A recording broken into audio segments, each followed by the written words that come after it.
Do you know what? Self-check-in now for tourist accommodations used to be all the rage.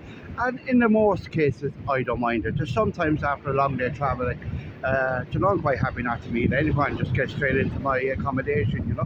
But I was in Madrid there recently, and this place asked for, you had to download an app to enter the door and all that. And I was quite happy with that because I was thinking, you have to keep a watch on your battery on your phone. What happens if your phone is lost? And as it happened, my phone broke. But it was lucky because I was traveling with a friend and they also had downloaded the app. But if I was on my own, it would have been a problem, right? Another time I was in Granada in Andalusia, and I had a big problem with this airline called Winter Airlines. They couldn't find their own reservation. It's a long story, but eventually I couldn't get on the flight, so I had to, at my own expense, I had to get a train to Malaga and then book another flight the next day and book accommodation. So let's just say I was not a happy camper, right? So as I arrived at Malaga, I had been updating the accommodation supplier owner where I was, what train I was taking. So I said, I've arrived in Malaga, it should take me 20 minutes to get there.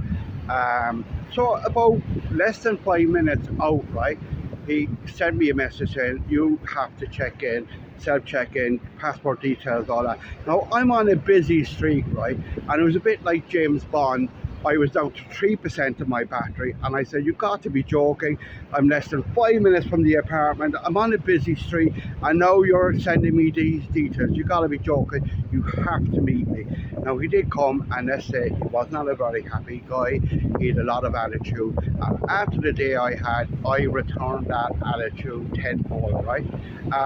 So anyway, I read something today that in Extremadura, which is a place here in southern Spain, it's actually on the Portuguese border, where a guy was asked to send his back and forward of his passport details via WhatsApp or email. Now, the guy refused. He said, I want someone to take those details personally. I'm not sending them electronically, right?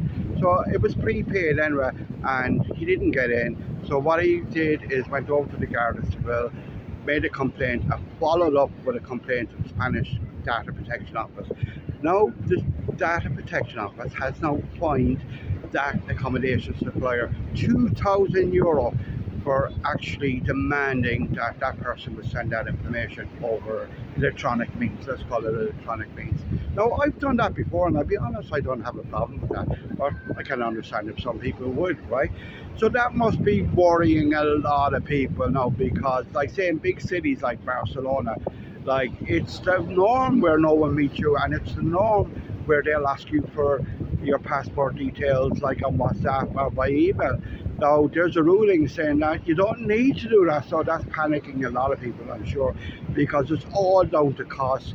Like, people with a lot of apartments don't want anyone to meet you because it's a cost.